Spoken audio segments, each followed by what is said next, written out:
Thank you so much for being here today, and we will start very shortly. And it's 12:01, and I am a very punctual person, so that's when we are starting this meeting. So hello and welcome to this first ever GlenCon, an L&D conference by Gothenburg Learning Education Network, sponsored by Sigma Technology Information. So as I said, while we're gathering here, you can join our GLEN LinkedIn group. I'm going to show this link again at the end, so don't worry. A bit of housekeeping from the beginning. First of all, your questions should go in the chat. I wrote in the chat. I hope everyone can locate the chat. Take a moment to locate the chat. The nearest chat might be right behind you. Second is we have a very strict time policy at this event so that every speaker can get a chance to talk. So we've divided the speeches into four parts, 4 quarters of an hour. Robbie and I share a quarter, and these 15 minutes are both for your presentation and questions, both. Okay, so I will choose a question to ask out loud while the audience writing these questions, but please do not go beyond your quarter when you're speaking or answering questions. I will have to very gently cut you. And finally, do not worry if you haven't gotten a possibility to answer or ask your question or answer a question. You will get the recording, you will get the slides and the answers to the questions that we didn't have time to answer in the follow-up email that you will get probably tomorrow, the email that you used while registering for the event. So let's get started with the agenda and what we're going to do today. This is today's star lineup that you're of course familiar with. I will be moderating the event. My name is Margarita Iashchina, commonly known as Margot, and I am a learning lead at Sigma Technology Information based in Gothenburg. I'm a part of our learning team. At the end of this event, we will also share an exciting giveaway, access to our Intro to AI e-learning that was developed together with our AI engineers at Sigma Technology. So, stay tuned for that. And without further ado, let's start with our first speaker, Robbie Bankel, a unit manager and a part of our learning team here at Sigma Technology Information. Thank you, Margot. Thank you for that introduction. I'm also a co-host of the Information Talks podcast with Margot, which she forgets to mention. So yes, today I'm talking about motivators and something that we've tried at Sigma, a Learnathon. So all carrot, no stick. If you are not familiar with this concept, it is about comparing positive and negative reinforcement as forms of motivation. So the idea being that the carrot is something that you will move towards, you're motivated to go towards, and the stick is something you move away or run away from. And so what does that have to do with learning? So essentially, in the context of learning, the stick is mandatory learning. So things that you have to do or else there'll be consequences, e-learning standards, ISO security, those types of things. So what is the carrot? The carrot is the intrinsic motivation to create self-directed learning. And I want to talk about one thing that we tried. Very briefly, I'll talk about a little bit of theory, but this is something that I could talk about for hours, so I try not to get too into it. But ultimately, I'm a big fan of the Dan Pink model of motivation, autonomy, mastery, and purpose, which is based on the MIT research. There's a link here to the 10-minute YouTube lecture that I recommend everybody watches. It's fascinating. But ultimately, this is what we kept in mind when we were creating this event, the Learnathon. So mastery, hopefully, is self-evident. It's about getting better at things, and the Learnathon is ultimately a learning-focused event. Autonomy, we tried to make it that it's completely optional to participate. You could choose take part. You can also choose what you do and when. And purpose is something I'm going to come back to later, but ultimately it's about why are we doing this? So what is a Learnathon that we came up with? Ultimately, we created a list of 20 activities, and I will save you the boring process of whittling that down from hundreds that we started with to just 20, that we assigned points to based on their time involvement. So quick wins, stretch goals, enthusiast challenges. And then we created a scheme for at the end of the month of October, how many points do you have? And then you get a prize, which was in the form of an Academy book handle, gift card, depending on how many points you achieved. So Yeah, we ran it for all of October, and people could do as many activities as they wanted to. Again, they didn't have to do any if they didn't want to. And then we handed out the prizes. What we did is we created a rule book with our learning interns, and we shared that in an internal learning space so everyone knew what they could do, when to do it, and how to report the points. And then the points were reported in a Microsoft Forms form, if that makes sense. So thank you to our fantastic interns that we had in, because they helped us create this fantastic graphic for sharing progress as we went. So this was sent out weekly. And as the month went on, it even got a spooky makeover towards the end of the month for Halloween. And we know from the feedback that people really appreciated the updates. They would have preferred real-time scores, but that's something I'm going to come on to in the feedback we received. So the Learnathon was open to everybody. So anybody that chose to participate could achieve the top level, the diamond level of award and get the gift card associated with that. But in order to foster some kind of friendly competition, we also had 2 individual awards that only one person could win each. So we had the most valuable learner, and this was based on biggest contribution in the spirit of the event, and the social media star, which was for the best LinkedIn post related to the event. I'm pleased to say that Bruce won the most valuable learner, and this is my favorite of his contributions, which was a 20-minute DaVinci Resolve tutorial for, if you've never used it before, here's how you get started, which is absolutely fantastic. And Evie won the social media star. She had several very, very good quality LinkedIn posts. This one stood out in particular because she really embodied what we were trying to do with the Learnathon. It was a little bit meta in that respect. Other highlights included several new certificates that were received and shared both internally and externally. We had dozens of cultural facts that people shared in our internal channels. There was discussions about personal learning goals, which was very interesting. And my personal favorite was actually the discovery of one of our colleagues' almost 2,000-day Duolingo streak, which is very, very impressive. So naturally, when we were done, we asked for feedback from the participants about what they enjoyed, what went well, and we got some very, very interesting feedback. And again, thank you to our interns for helping collate that. Some themes emerged. So people often said there was a sense of community. One that I really like is visibility. So somebody said they felt like when they normally learn, it's very much in isolation, but now they were learning and showing people what they were learning, and they felt seen in that respect, which I thought was very nice. And of course, ownership, and that comes back to the autonomy we talked about. So people had the option to choose how and when they learned and which activities they engaged in. But what is far more interesting than what we did well is what we could do better next time. So we also asked for feedback from participants, but we also made a point to go to people that we noticed didn't participate. What are the things that stopped them from participating this time? What can we do better next time? And we do plan to have a next time. So again, some things came from them, and we did some analysis, and there were some common themes. So some people felt it was too complex. There were too many options. Even though we whittled it down to 20 activities, there were still too many.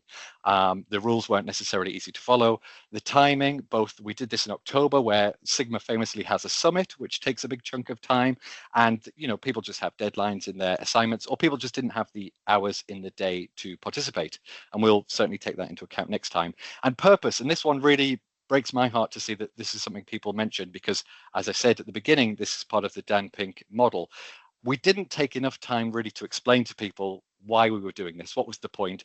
And each of the activities we chose, we hand selected because there was a purpose for it, but we obviously missed the mark with explaining that to people.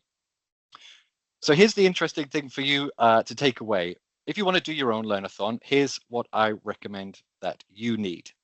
So first of all, time to prepare, very important. You need a clear set of activities. Try not to do 20, try to whittle it down. Simple rules and goals, easily explained. Purpose, of course, in Oodles.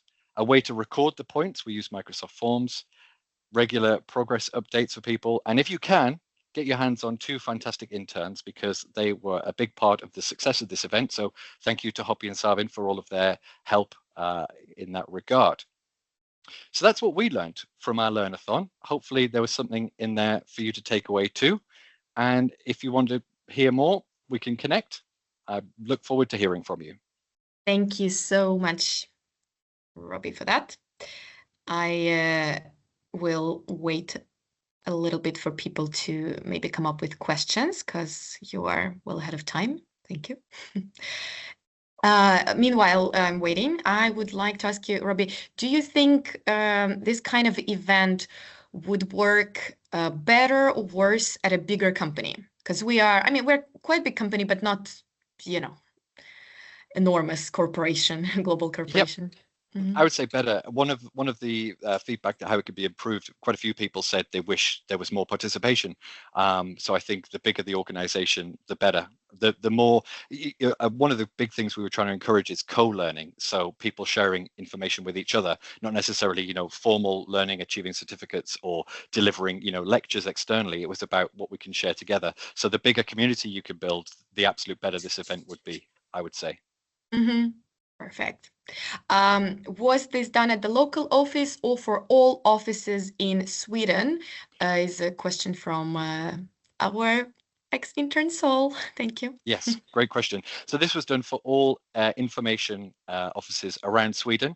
Because this was essentially a Gothenburg-centric idea, there was a lot more participation in Gothenburg, and one of the things we'll take forward next time is how to engage more people outside of Gothenburg. One of the feedbacks we got was they would have loved a kickoff for this in their office where somebody spoke about it, and I did that obviously for Gothenburg, and I also did that for 2 other offices, but we didn't have time to do it for everyone. So yeah, that could definitely be improved. Okay, I think we'll then take this opportunity to maybe give more time to questions to others. Nope, we won't. Was the feedback you received at Learnathon given anonymously? The feedback wasn't given anonymously. However, we did say that we wouldn't share it with people's names beyond the learning team. Yeah. Oh, so that might be something actually to take next time about anonymity, right? You can keep writing your questions if you come up with them in the chat, and Robbie might answer right away while we are having other speakers, or you will receive it in the follow-up email. But for now, let's give a round of virtual applause to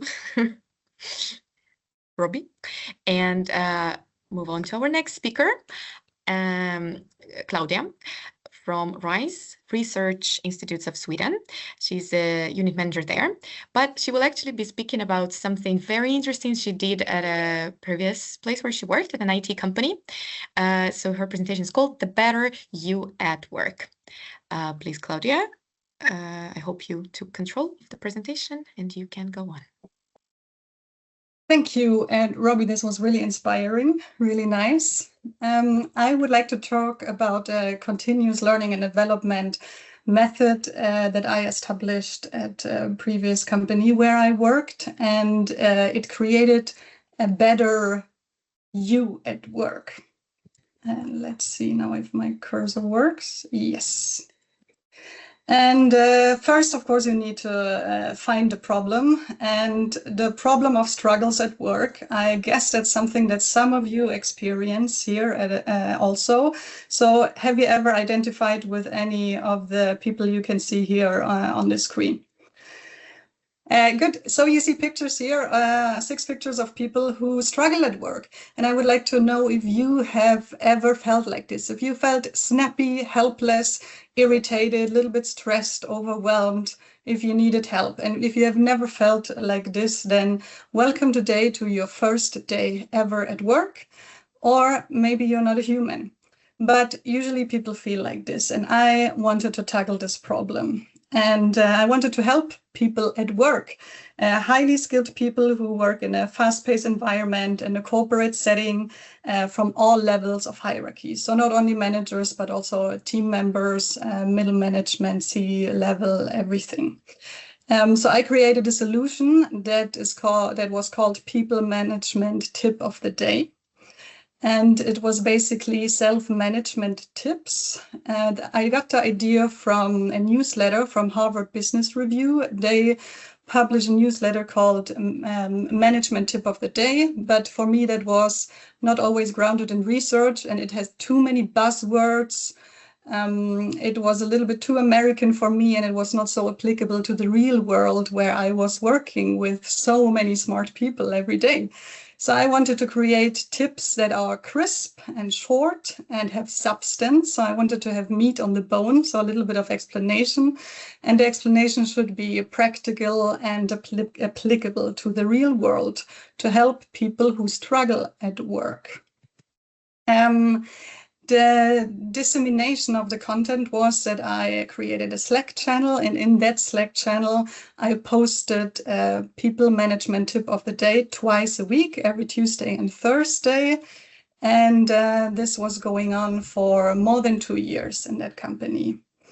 I always included a source, and I will show you examples of how the posts looked like. I was trying to connect the dots in the content of my tips. So always the core was people management. And as I said, people, that's on all the hierarchies in a company, from top to low. And the dots that I wanted to connect is different disciplines. So not only leadership and management, but also a lot of content from sports science, from cultural science, from politics, from songs or song texts, different analogies and metaphors from life, from literature, and of course from psychology, because there is a lot of psychology in people management. I'm a psychologist myself, and I really, really wanted to take out of domain concepts and bring them into the people management world. This is an example of a post. So the post had different lengths. This is a rather short one, and this is a snapshot from the Slack channel. You can see that it always had its source at the end, and there was always possibility for commenting on the post and also commenting with icons at the bottom. This, for example, is do not apologize when apology is not needed. Apologize when needed, but do not apologize when an apology is not needed. Instead, rephrase what you want to say in a different tone. And then very practical, for example, instead of saying sorry for rescheduling, say thanks for being flexible. Instead of saying sorry for bothering you, you should say thanks for carving out time. Instead of saying sorry for venting, you should say thanks for listening.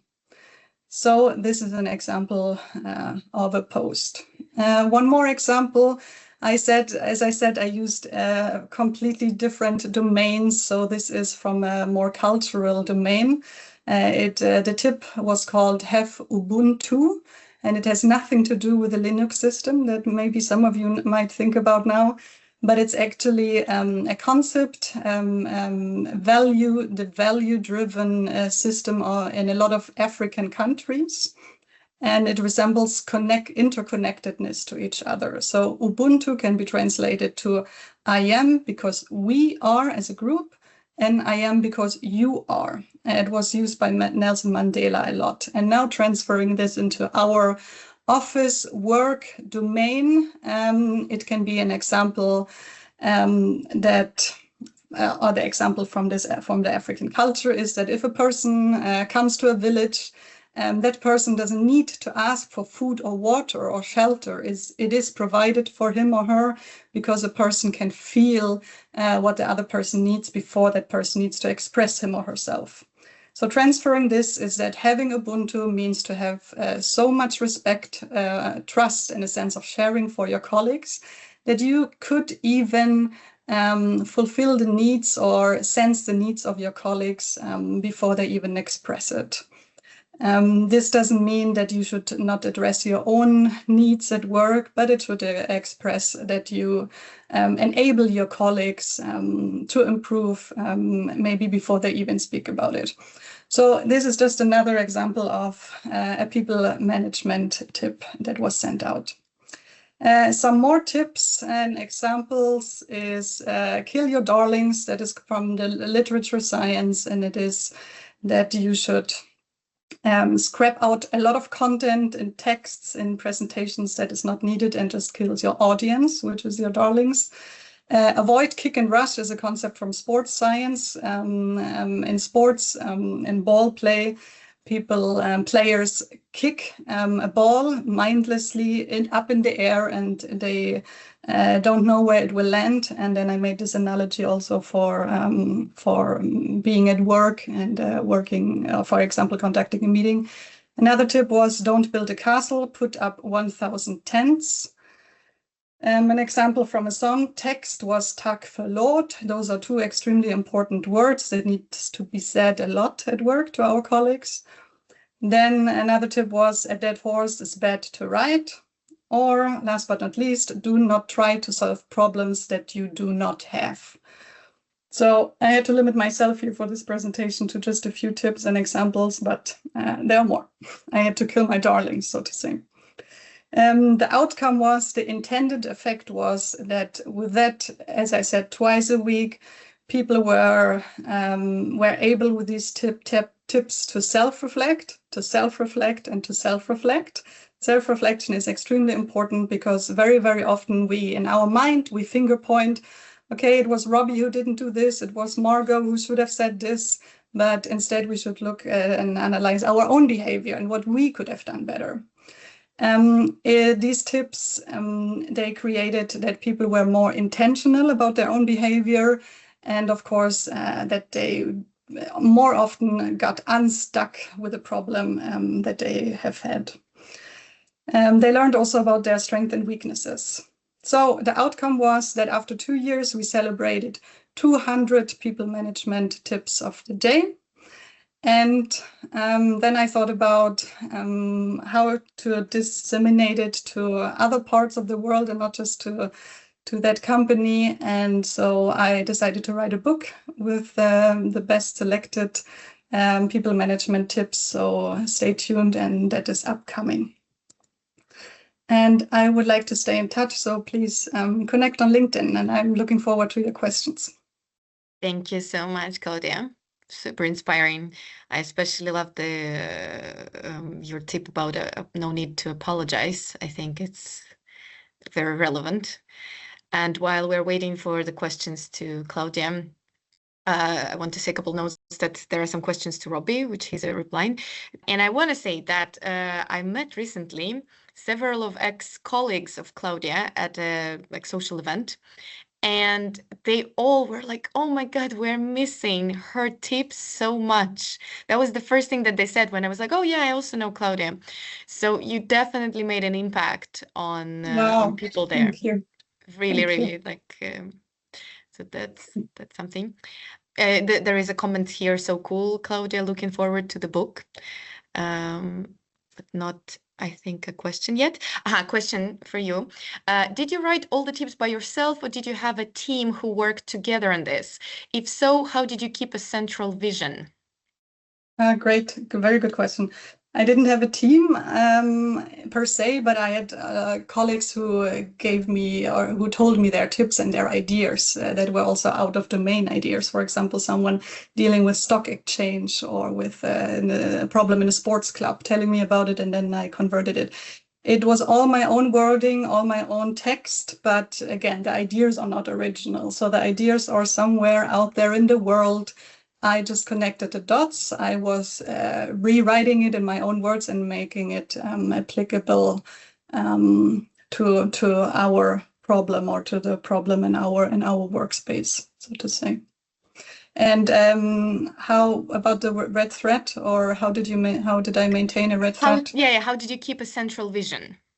Central vision is that it is helpful for the reader.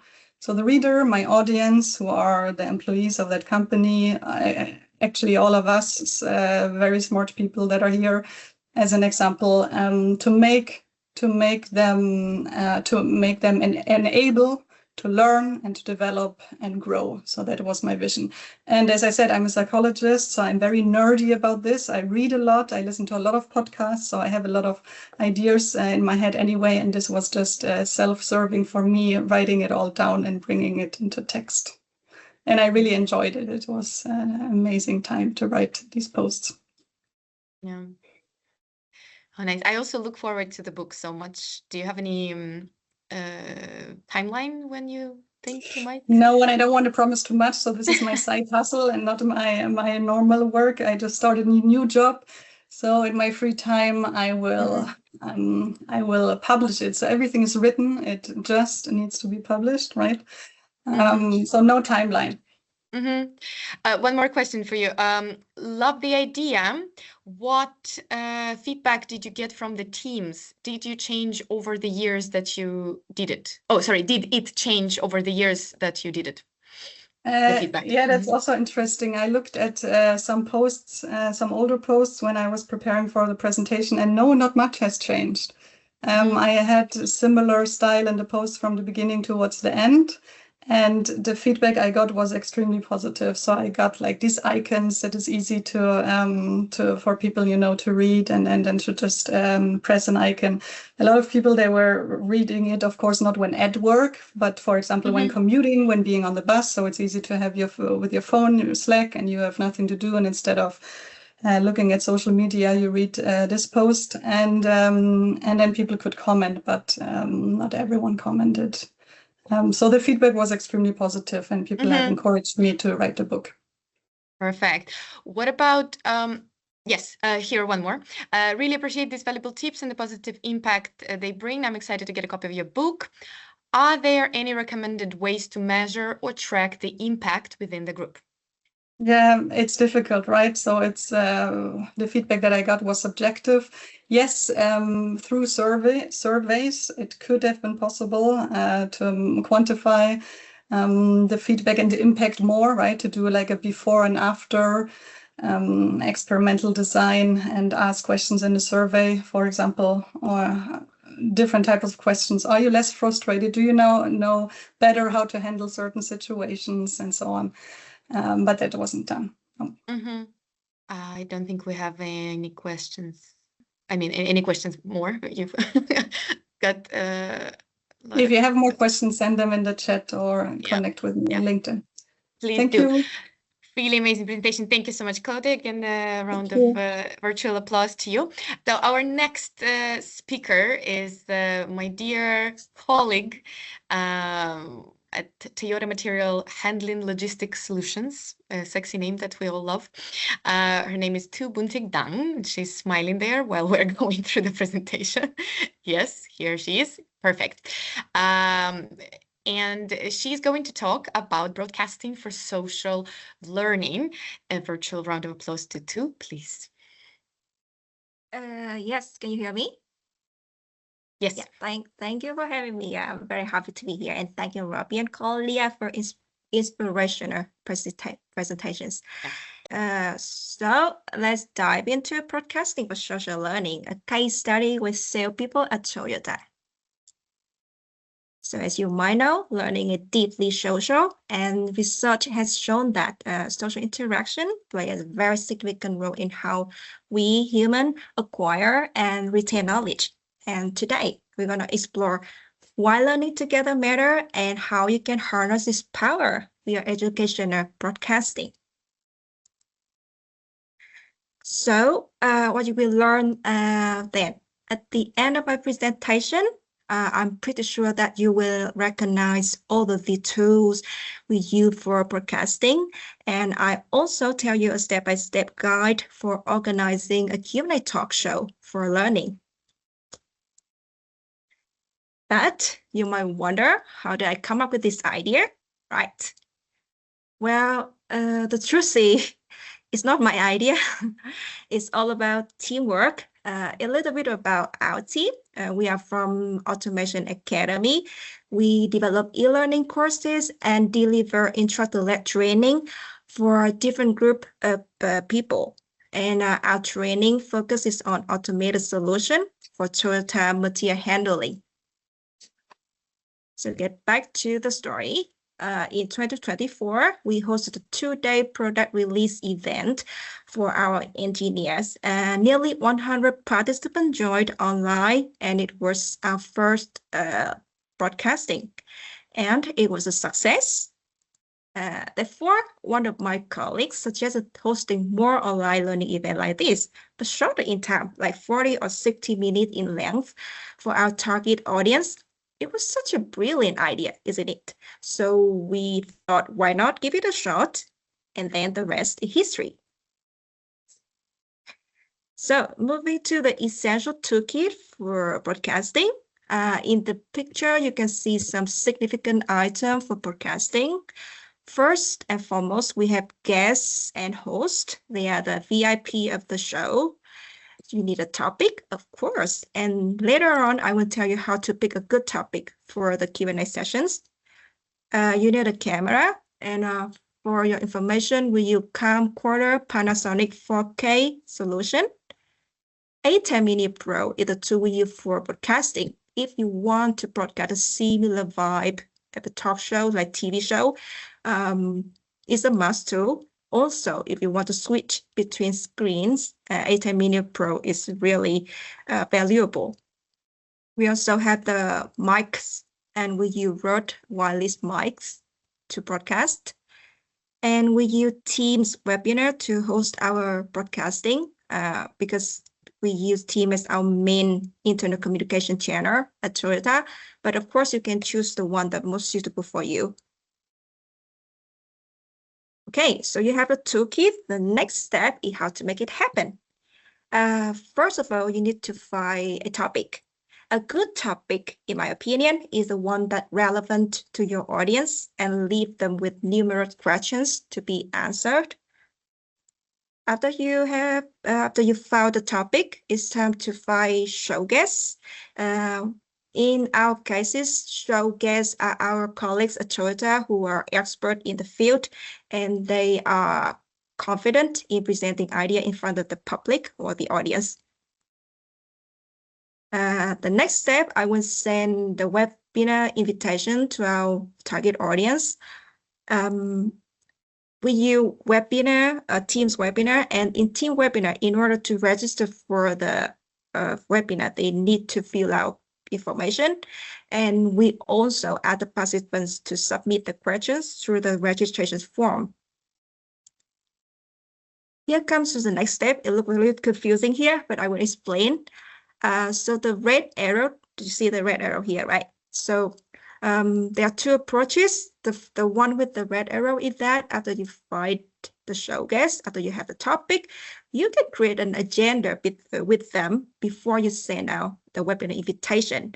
In this approach is safer, in my opinion, because you know what to broadcast.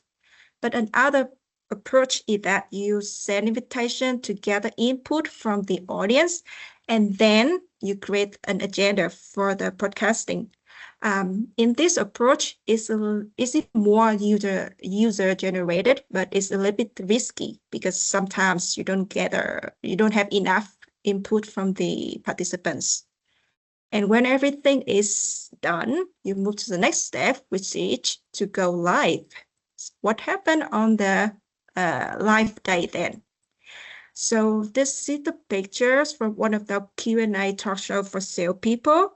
My colleague, Anna, she's the host of the show. Sitting next to her are two experts of that topic.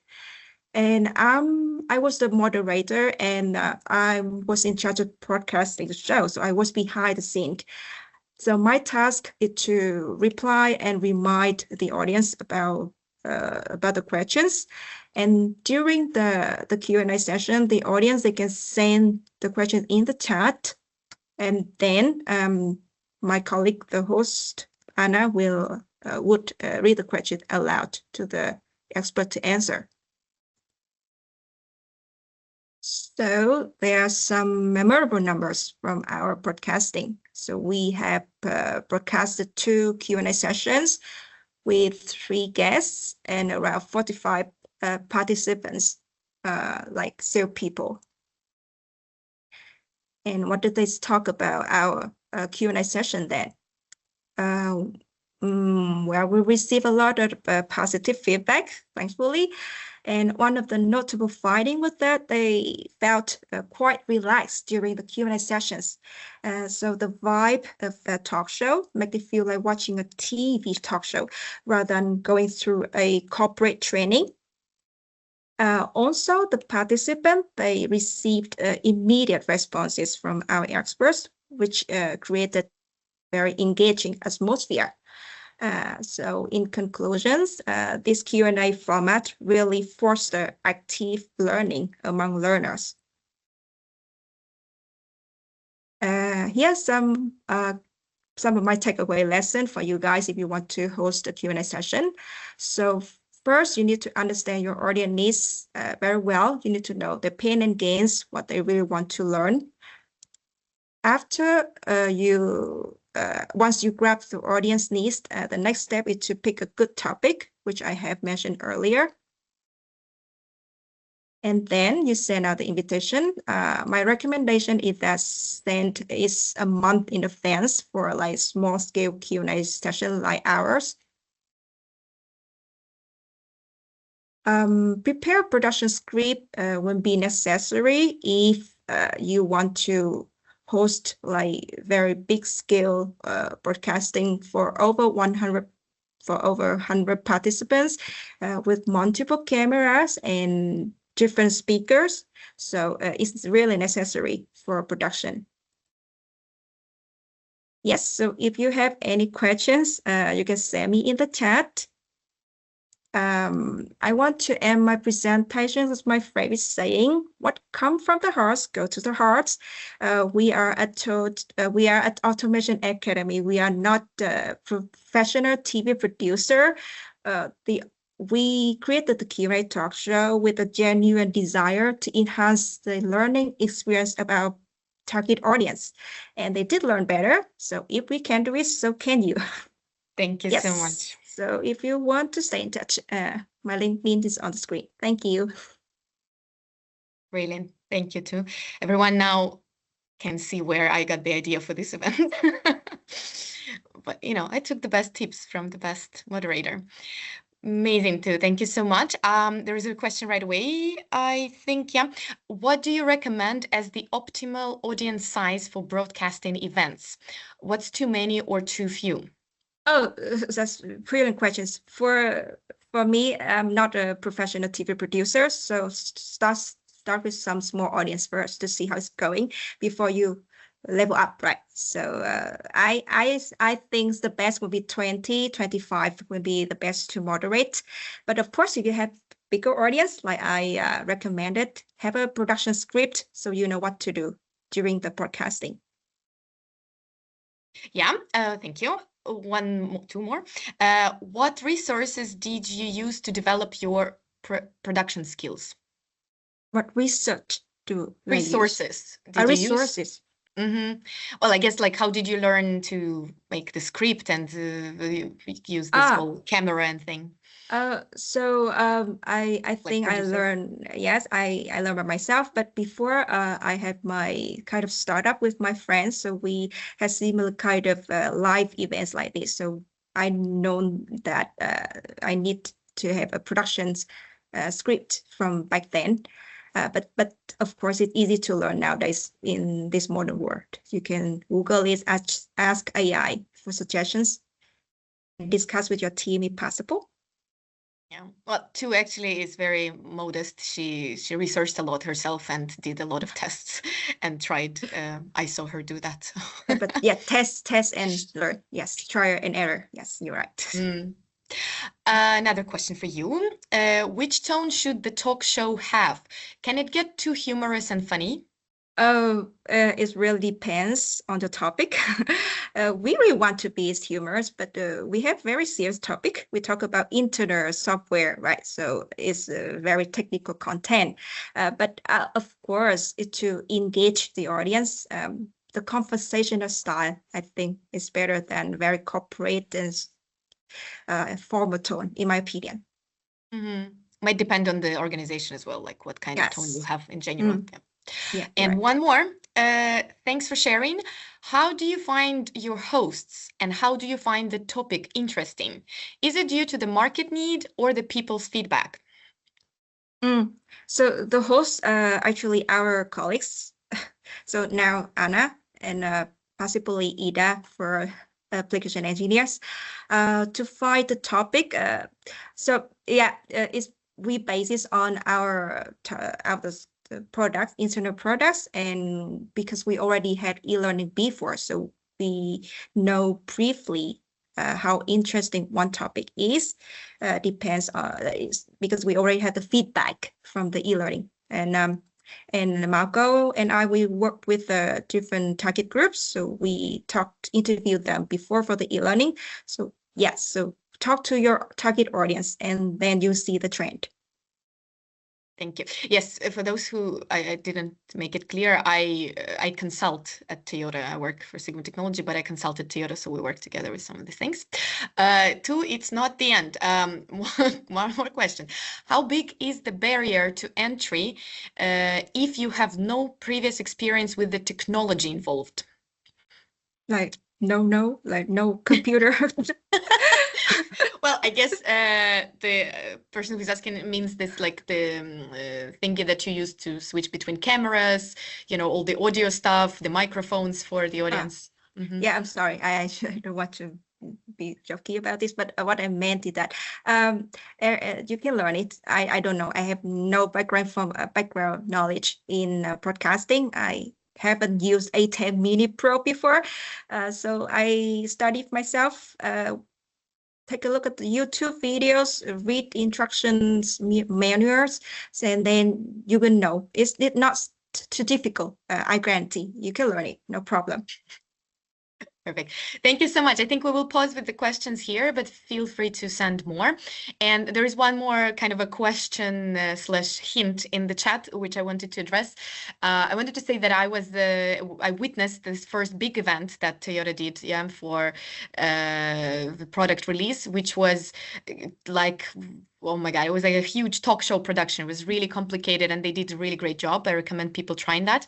And actually, Thu and I made an episode for our podcast that is called Information Talks by Sigma Technology. And maybe Robbie will send a link to this episode where you can learn more about her experience doing that. So the big event that led to those small events that she talked today about. And let's give a final round of applause to Thu. To do, and we'll hand over to our final speakers. And so that you know, you can start sharing the screen, Emil. I just remind you that I also have one slide at the end to give you a giveaway, a present, and a couple of admin details. So I will stop you, Emil, at 59 maybe minutes. Please. Yeah. And hi everyone, and Margot, thank you for having us today. I'm Emil from TicTac Learn. I'm the sales responsible for Articulate. TicTac is Articulate's official reseller and partner here in the Nordics. Can we get thumbs up in the reactions if you use Articulate? I'm just curious. We will be talking a bit about the newest features, the AI assistant, so many thumbs, and the localization feature. If you didn't put your thumb up, Articulate is officially basically an easy-to-use platform for creating e-learning in all types and forms. Content producer and product expert Martin will show you how the AI assistant can be used, and then how to translate and localize the finished courses directly within Articulate. Yeah, we will do the live demo. But yeah, I'll keep an eye on the chat. And with that, I will hand over the floor to Martin to showcase these new features. Thank you, Emil. So I'm going to screen and we can have a look together. So this is RISE, which is a course builder that's available in the Articulate platform. And we are going to have a look at the AI features and kind of how we can use that to create a course from scratch, actually. So what I'm going to do here is I'm going to describe my course. I've prepared this. We need a course on teamwork to help our team facilitate collaboration. Right. So I have some material on hand, and this is just a standard Word document with some knowledge that I want to bring into my course. So I'm actually going to take that very same document and just upload it to RISE. We can have multiple documents. We can instruct RISE on what we want out of those documents, kind of how they should be used in our e-learning. But now it's uploaded, so we're good to go. So I'm going to hit generate course details, and it's going to go through our material and kind of see what it can find in terms of subjects and tones, so on and so forth. So that you can see, we get a course topic, a suggested tone and audience goals, and also some learning objectives. And all of this we can edit any any way we like, either together with AI or manually. If we're happy, we can generate the course outline, which is kind of dividing it into different chapters and themes and topics that the AI finds, depending on what we've set as learning objectives, so on and so forth. So we're just gonna let it do that real quick. Okay, so we get 3 different lessons, we get an overview. So we are basically good to go. We can make any changes here as well, but if we're good to go, then we can generate those lessons. But in the interest of time, I've prepared this ahead, just using that very same process as we saw. So here is our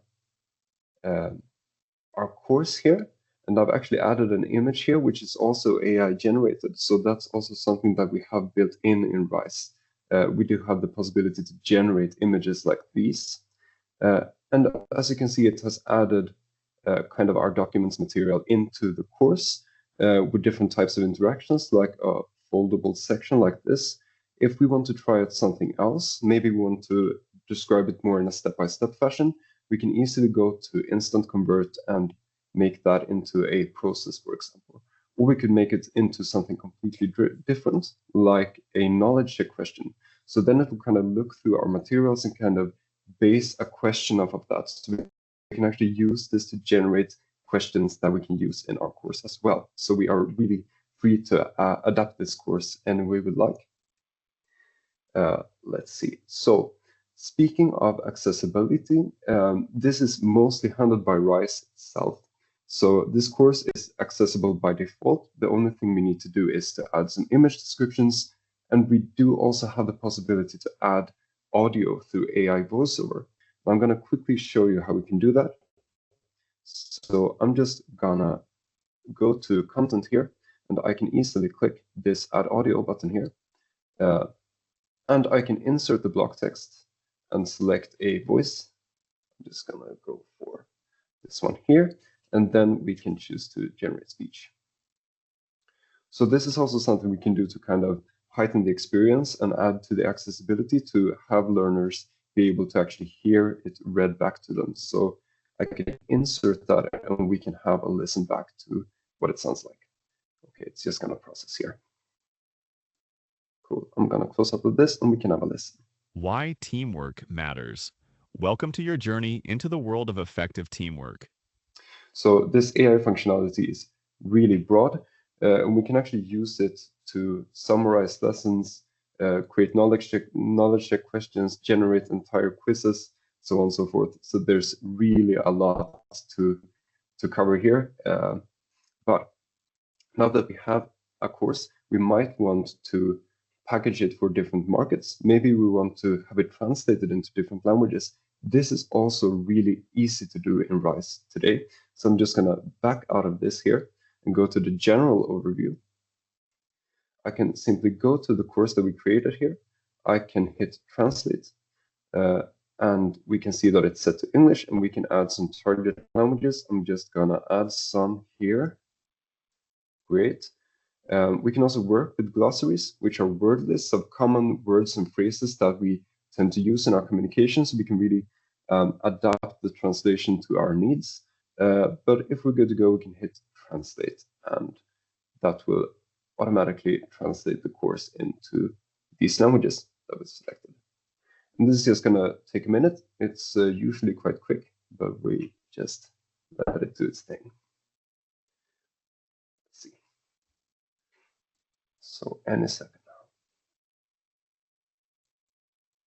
There we go. So I'm just going to reload the page real quick, and we can have a look at the German version here, the Swedish version, and the Arabic one as well. And since that's a right to left language, RISE will automatically adapt that as well. So say we want to have this checked out and just have some people check if the translations are good. Well, we can simply go to review here, which will create a link where we can kind of send out the course to gather feedback from our organization, as well as adjust the translations. And this we can send to anyone. They don't need to have an articulated subscription. Really easy to gather feedback and adjust translations. So I'm just going to show you kind of what that looks like. So here in our English version, I can put in a comment like change image. I can also provide an image of my own. I can attach that here if I like. And when I post, that will be kind of gathered in a feedback section with a screenshot of what I saw when I put the comment. And for each of these languages here, we can actually let people adjust and refine the translation. So here we are in the Swedish version, and we can make changes and kind of have that put back into the RISE course, which is really great. So that is a quick crash course in the AI functionalities available in RISE today. So I'd be happy to answer any questions on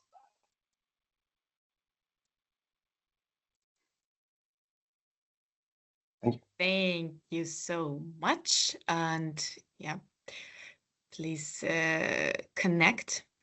Well, we have the first question that, of course, I'm sure you salespeople love about the price. Does it have a big cost? The pricing structure is depending on the amount of translations you will be using. So I can put my email in the chat, and then we can have a private conversation about that, because it's very irrelevant for me to just throw out prices up there, because it differs a lot depending on needs. Mm-hmm. Yeah, I can quote. Another question to Martin. Do you recommend extensive prompt engineering and pre-work of the content that you use as input to the course? Or is it easier to throw everything you have at the AI tool and make changes afterwards? That's a really good question. For me and how I usually go about it, I don't prompt engineer that much, and I don't really prepare the material in any way. I simply upload it and see what I get out.